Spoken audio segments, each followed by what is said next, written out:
Hello, എന്തായി? എല്ലാവരും വോട്ടൊക്കെ ചെയ്താ? ഞാൻ എന്താ വോട്ട് ചെയ്യാൻ പോവാണ്. കണ്ണനും കൺമണിയും ഞാനും കൂടി ആട്ടോ. ഏട്ടനിന്ന് ജോലിയുണ്ട്, അപ്പോൾ ഏട്ടന് വരാൻ പറ്റൂല. അപ്പം ഞങ്ങളിതാ ബസ്സിൽ പോയിക്കൊണ്ടിരിക്കുക. ആദ്യമായിട്ടാട്ടോ കമ്പനി ബസ്സിൽ വരുന്നത്. ആൾ വേഗം തന്നെ ഉറങ്ങിപ്പോയി. ഞങ്ങൾ വേഗം തന്നെ അവിടെ എത്തിയിട്ടോ. കഞ്ഞിക്കുഴിയിൽ ഇറങ്ങി ഞങ്ങളെ കൊണ്ടുപോകാനായിട്ട് വണ്ടി വരും. ഇലക്ഷൻ്റെ അവിടെ നിന്ന് വണ്ടി വരുന്നുണ്ട്. അപ്പം ഞങ്ങൾ അതിനു വേണ്ടി വെയിറ്റ് ചെയ്യാണ്. അപ്പോൾ എൻ്റെ അനിയനും ഉണ്ടാകും കൂടെ. ഇതാ ഞങ്ങളെ കൊണ്ടുപോകാനുള്ള വണ്ടി വന്നു. ഞങ്ങളിനി വേഗം പോളിംഗ് ബൂത്തിലേക്ക് പോവാണേ. അവിടെ ചെന്നിട്ട് അപ്പം നമ്മുടെ ഏറ്റവും വലിയൊരു അവകാശമാണല്ലോ ഈ വോട്ടിംഗ് എന്ന് പറയുന്നത്.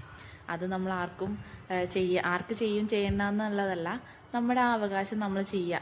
അത് എവിടെയാണെങ്കിലും പോയി ചെയ്യാൻ പറ്റുന്നവരാണെങ്കിൽ ചെയ്യണം.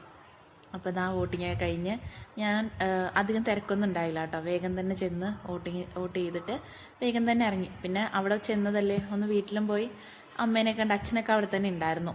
പിന്നെ ഞങ്ങൾക്ക് അറിയുന്ന ആളുകൾ തന്നെയായിരുന്നു എല്ലാവരും നിന്നിരുന്നത്.